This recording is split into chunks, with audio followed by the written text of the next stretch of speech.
इन्द्रियाणि मनोबुद्धिर् अस्य अधिष्ठानमुच्यते। एतैर्विमोहयत्येष ज्ञानमावृत्य देहिनम्। इंद्रियाणि मनः बुद्धि अस्य अधिष्ठानमुच्यते। एतै विमोहयति एषः आइएगा, ज्ञानम चलेंगे दोनों।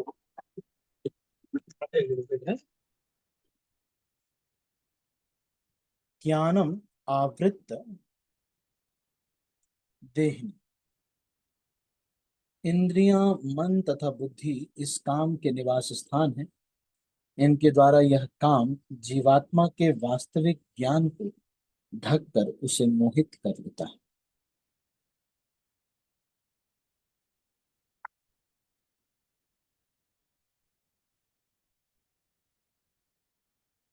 तो भगवान को, अर्जुन को कराना क्या है?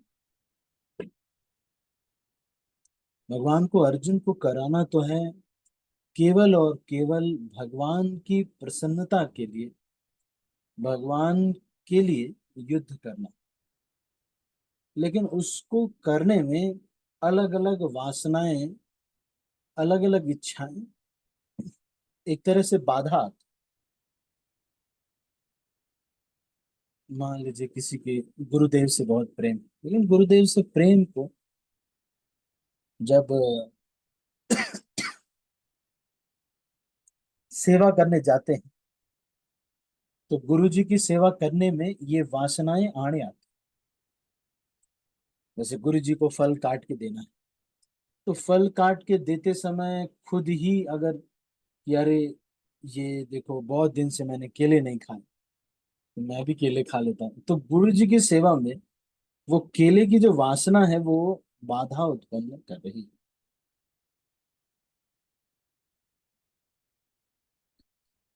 तो इसीलिए कह रहे हैं कि इंद्रियाणि मनोबुद्धिर अस्य अधिष्ठानम उच्यते। अधिष्ठानम मतलब इसके निवास स्थान, इंद्रियां, मन और बुद्धि।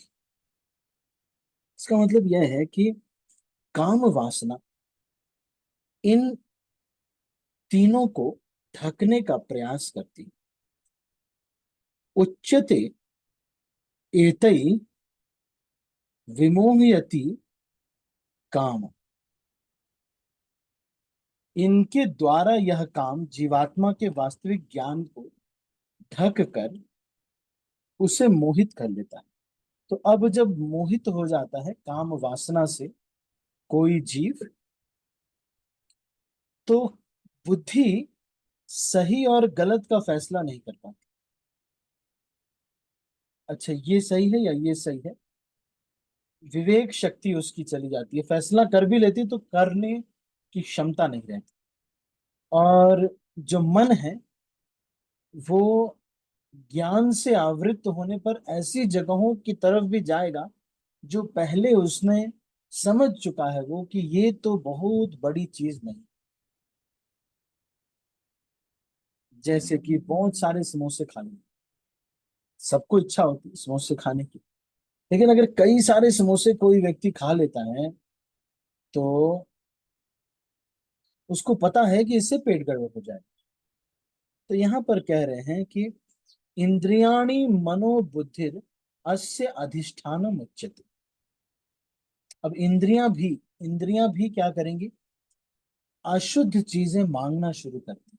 काम वासना जब आती है, या वासना जो भी वस्तु की या किसी भी चीज की, तो इंद्रियाणि मनोबुद्धिर अस्य अधिष्ठानम उच्यते। एतैर् विमोहयत्येष ज्ञानमावृत्त देहिनाम्। तो इस देही को, के ज्ञान को, ये आत्मा ज्ञान में है। से मान लीजिए कि कोई प्रभु जी है जिनका नाम है राजेश प्रभु। राजेश प्रभु को पता बहुत सारी चीजें, जैसे कि अगर बाहर पड़ोसी के घर में कचरा डालेंगे तो वहां से फिर आंटी जी चिल्लाने लगेंगी, अच्छा ये गीला कचरा और सूखा कचरा अलग अलग करना है। इस बहुत सारे ज्ञान तो रहते हैं, लेकिन इंद्रियाणी मनोबुद्धिर, ये क्या करता है, काम जो है ये व्यक्ति को ढक लेता है। तो जब कभी एक रैपर होता है, एक चिप्स का पैकेट है, सोचते अरे इतने से कोई आंटी जी नहीं चिल्ला रही, उसका ज्ञान जो है ढक लिया जाता है।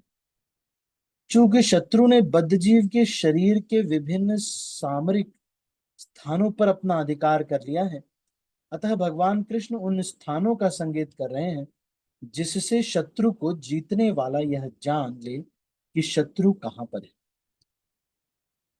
तो अब ये जो शत्रु की बात कर रहे हैं, बार बार ये जो संसार है ये हमें बता रहा है कि तुम्हारा शत्रु तो ये व्यक्ति है, तुम्हारा शत्रु तो ये संस्था है, तुम्हारा शत्रु वो कुछ लोग हैं, तुम्हारा शत्रु ये सारे, ये समाज के लोग हैं। अच्छा, यादवों का ब्राह्मणों से लड़ाई होना चाहिए, क्यों? तुम्हारे शत्रु ब्राह्मण है, ब्राह्मणों को कहते तुम्हारे शत्रु यादव हैं। इस तरह से ये माया का जो जाल है ये बताने लगता है कि ये सब लोग शत्रु हैं, लेकिन वास्तव में कौन है हमारा शत्रु? हमारे तो दो ही शत्रु हो सकते, एक तो वो भी शत्रु नहीं है, शुद्ध भक्त है, लेकिन माया देवी, माया का जो संसार, ये जो जाल है, इससे हमें युद्ध करना, ये हमारा शत्रु। कितना भी कोई कहे, कितना भी कोई आए, दो थप्पड़ भी मार दे, कितना भी कोई कुछ भी करे, लेकिन यही समझना चाहिए कि हमारे तो दो ही शत्रु, दो ही शत्रु। एक ये माया का संसार जो हमें लोभ देता रहता है, दूसरा हमारा अपना मन। इन दो शत्रुओं पर ही विजय प्राप्त करने की, थोड़ा सा कुछ हो जाता है, किसी व्यक्ति से थोड़ी अनबन हो जाती है, पत्नी से अनबन हो जाती है, बच्चों से कुछ अनबन हो जाती है, कुछ हो जाती है, हम ये निर्णय ले लेते हैं शायद ये बच्चा ही मेरा दुश्मन, या फिर हो सकता है ये जो प्रभु जी हैं वो मेरे दुश्मन है। तो किसका किसका मर्डर करेंगे? सबका मर्डर करते हैं। वो जो डिक्टेटर मूवी में मैं एक दिन दिखा रहा था आपको ना, विजय प्रभु भी बता रहे थे, कौन बता रहा था मुझे, कि एक मूवी है, उसमें वो व्यक्ति खुद ही रन करता है, जो भी उसको दिखता है उससे आगे बढ़ रहा है, वो धीरे धीरे चलता है, पीछे एथलीट लोग भी रहते हैं, सब लोग, वो तेज भागने की कोशिश करते हैं, इनके पास बंदूक होती है, ये बंदूक गोली मार देते हैं उसको। तो जब कोई बचा ही नहीं तो कौन जीता? कोई जीता।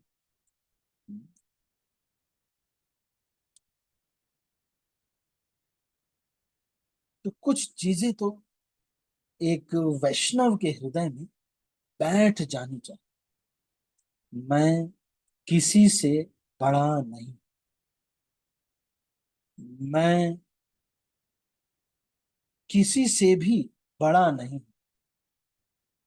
एक भक्त का आभूषण, चैन वाली घड़ी, स्मार्ट वॉच, अंगूठियां, मोटी शिखा, बहुत सुंदर कपड़े, गोटेदार कपड़े, ये सब भक्त के आभूषण नहीं। भक्त का आभूषण है विनम्रता, सहनशीलता, तितिक्षवा, कारुणिका, सुहृदः, सर्वदेहिनां, अजात शत्रवः, शांता, साधवः, साधु भूषणम। तो भगवान कह रहे हैं कि साधुओं का क्या भूषण है, मेकअप उनका क्या है। तो वो लोग कौन सा,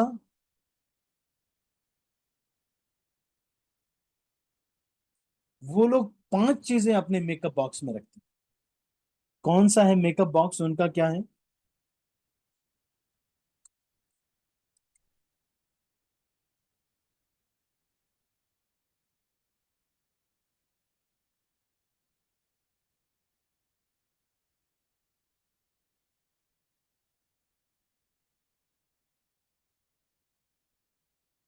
तितिक्षवः, सहनशीलता। इसका मतलब ये नहीं कि कोई भक्त किसी को पिटाई करने आ रहे तो आप सहन कर लेंगे, उनके शरीर की तो रक्षा करनी। तितिक्षव, कारुणिका, दयालु बहुत, दयालु का मतलब ये है कि योग्यता के से ज्यादा दे देते हैं। उसने किया नहीं है कुछ, लेकिन वैष्णव लोग उससे ज्यादा उससे अच्छा बिहेव करते हैं। कोई सामान्य व्यक्ति आया, ट्रेन में मिला, एक समय शिला प्रभुपाद, ऐसा हुआ कि मॉर्निंग वॉक पे जा रहे थे, तो शिला प्रभुपाद सबको हरे कृष्ण ऐसे बोलते थे। लोग उधर से गुड मॉर्निंग बोलते थे, प्रभुपाद इधर से हरे कृष्णा बोलते थे। कुछ लोग कुछ भी नहीं बोलते थे, वो मुंह छुपा के जाते थे, तो भी प्रभुपाद उनसे हरे कृष्णा बोलते थे। उनसे ज्यादा दयालु है।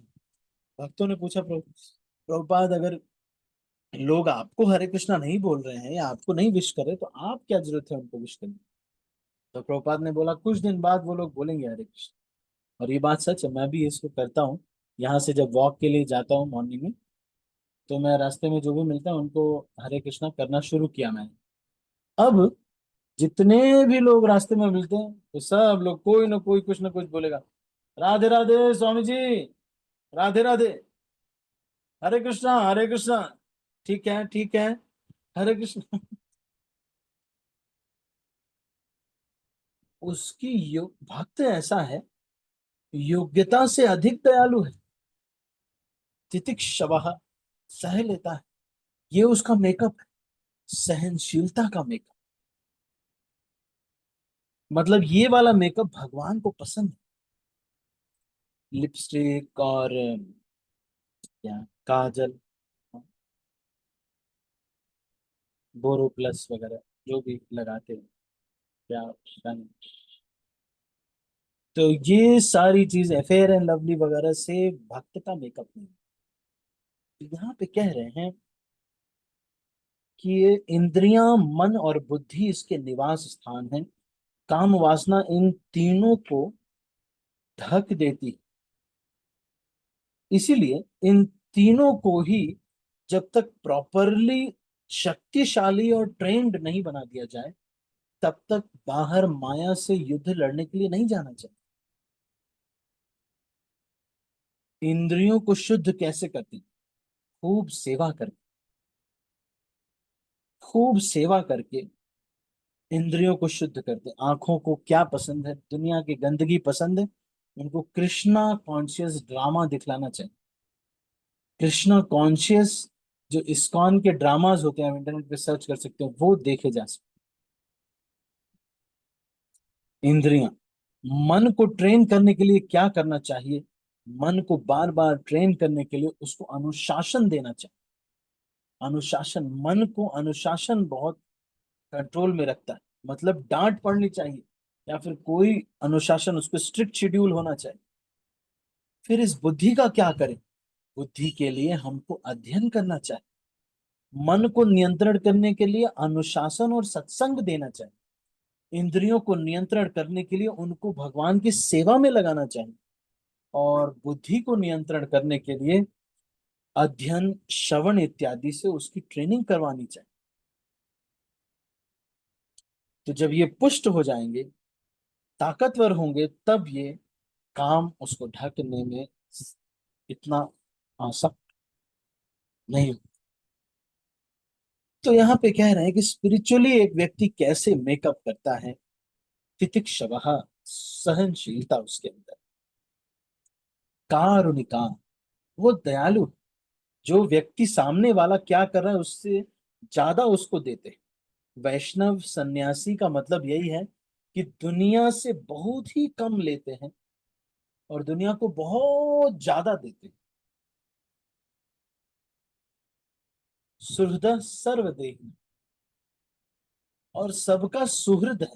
सुहृद मतलब अपने अंतर मन में, हृदय में सामने वाले व्यक्ति के प्रति बहुत स्नेह है, बहुत स्नेह, और उनके भले का ही सोचते हैं।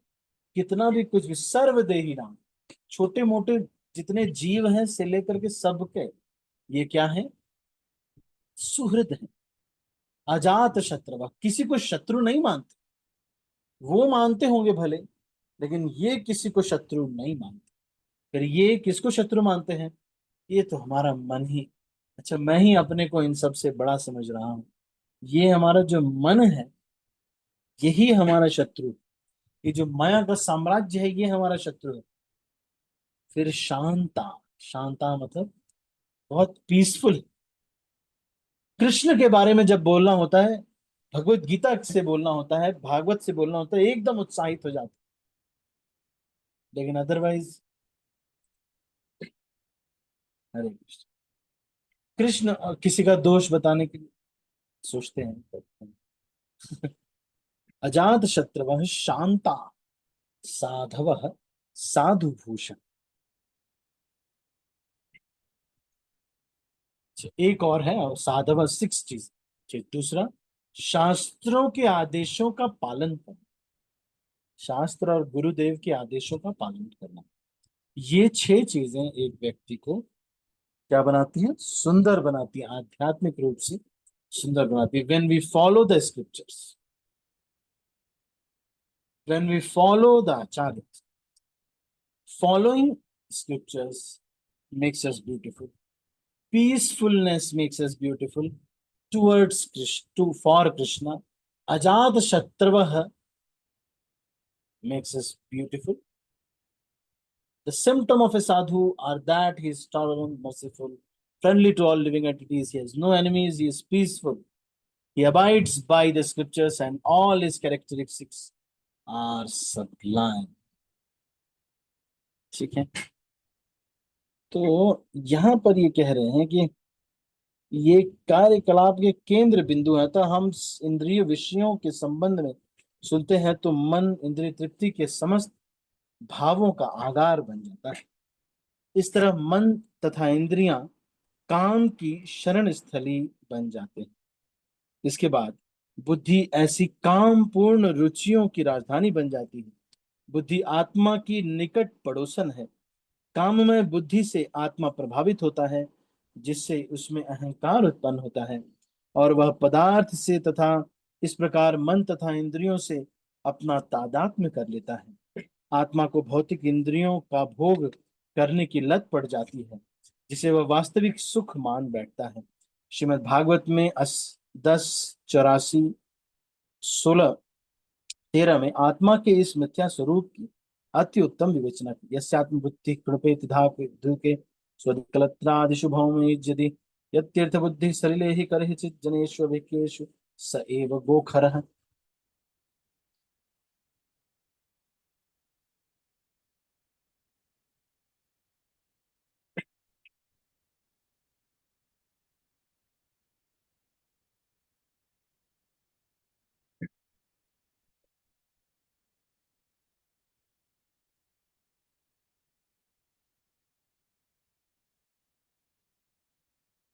जो मनुष्य इस त्रिधातु निर्मित शरीर को आत्म स्वरूप जान बैठता है, जो देह के विकारों को स्वजन समझता है, जो जन्म भूमि को पूज्य मानता है, और जो तीर्थ स्थलों की यात्रा दिव्य ज्ञान वाले पुरुषों से भेंट करने के लिए नहीं, अपितु स्नान करने के लिए करता है, उसे गधा या बैल समझना चाहिए। तो यहाँ पर बहुत हार्ड बोल रहे हैं। क्या कह रहे हैं? कि जो व्यक्ति, जो मनुष्य स्त्री धातु के शरीर को समझ लेता है कि यही मैं हूं, इसको जब भी कोई ठेस पहुंचाता है तो उसको लगता है, अरे मुझे क्यों नहीं, नहीं, नहीं, नहीं, अरे मुझे आराम चाहिए। स्वधि कलत्रादिषु भौम ईज्यति। स्वधि कलत्रादिषु,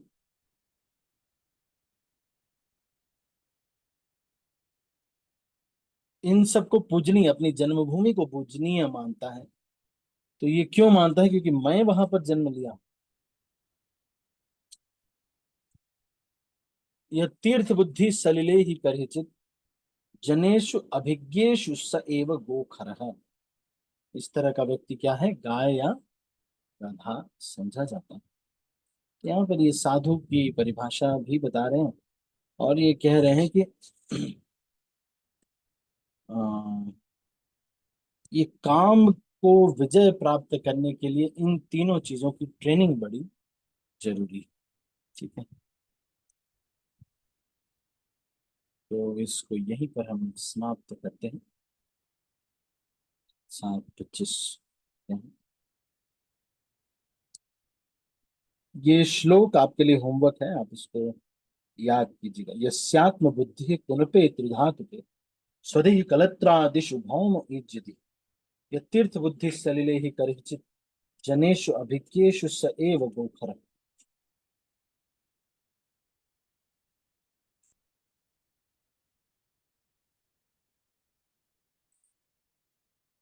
ठीक है, इसको यहीं पर क्लोज करते हैं। किसी के मन में यदि कोई प्रश्न है, एक प्रश्न पहले आया था तो मैं एक बार उसका उत्तर दे चुका हूं। तो ये पूछ रहे हैं कि ये जो परिवार के लोग हैं, ये लिखा हुआ नहीं है लेकिन ये परिवार का प्रेम क्या है, ये परिवार का प्रेम या ये सब क्या है, ये सब हर एक किरदार के कुछ कर्तव्य हो जाते हैं।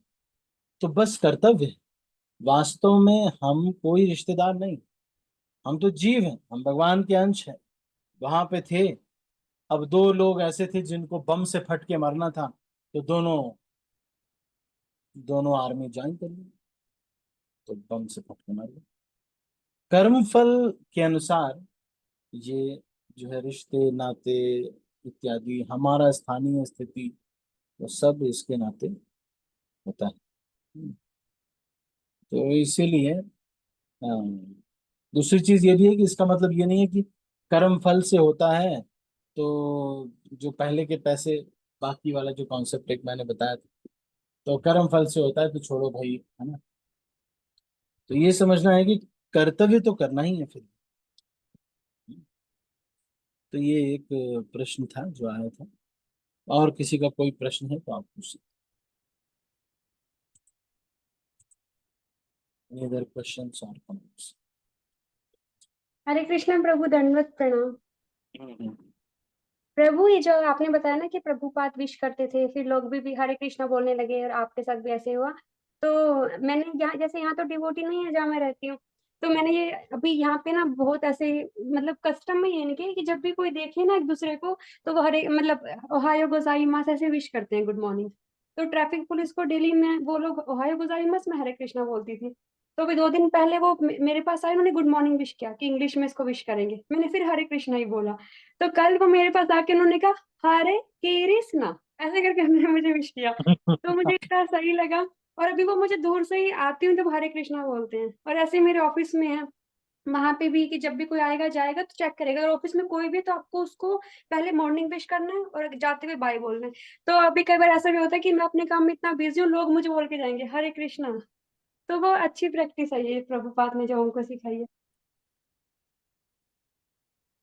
चलो ये बहुत अच्छा। एक और चीज है। आ, हाँ, ठीक है, माता जी ने बहुत अच्छा बताया। एक ये है कि शिला प्रभुपाद की व्यास पूजा ऑफरिंग लिखना है सभी भक्तों को।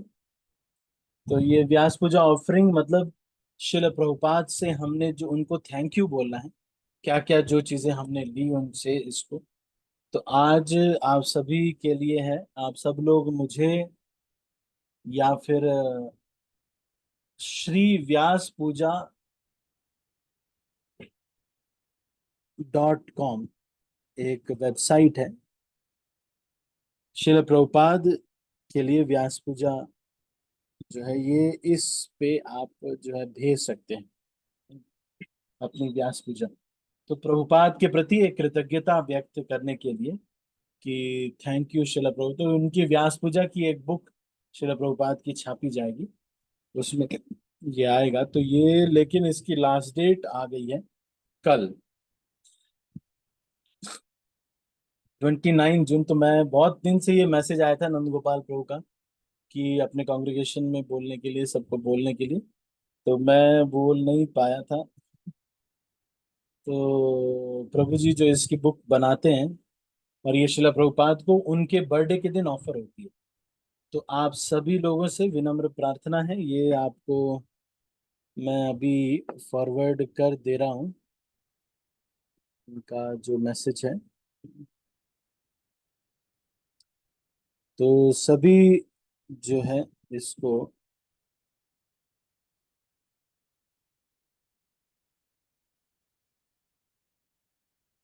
कीजिएगा।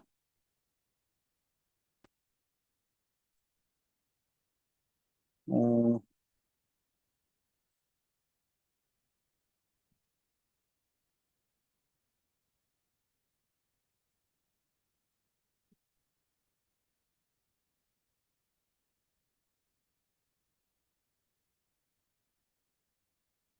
तो ये बेसिकली ये है कि भाई हमने जो भी अब बहुत समय हो गया शिला प्रभुपाद की पुस्तकों को पढ़ते हुए, और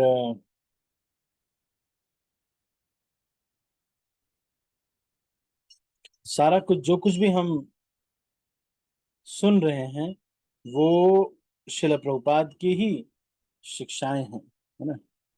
तो ये आप इस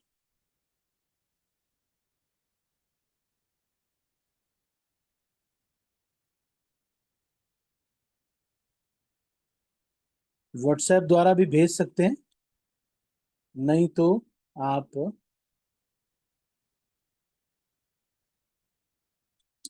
तो ये मैं ग्रुप पे मैसेज, ये इनका मैसेज आया है तो उसको मैं फॉरवर्ड कर दिया आप लोगों को। आप देखिए आपको आया होगा तो,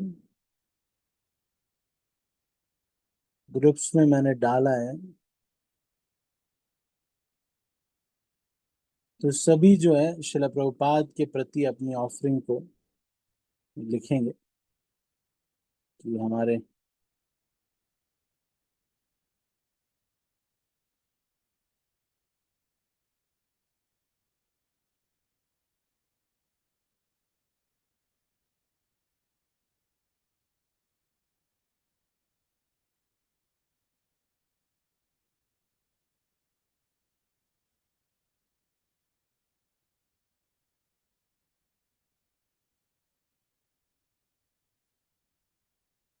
ठीक है।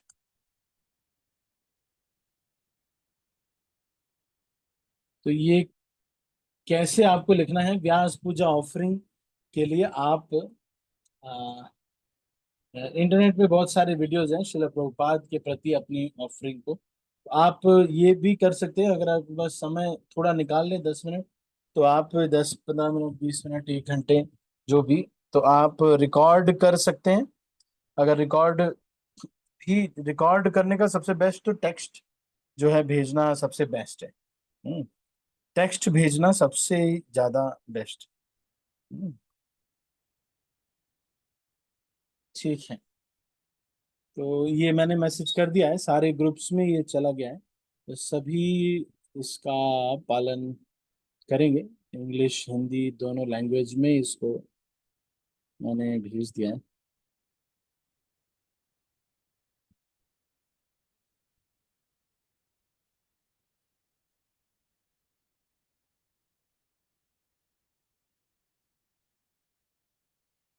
ठीक है।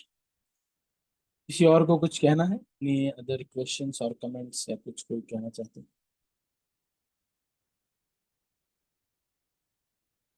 ठीक, तो अभी इसको यहीं पर हम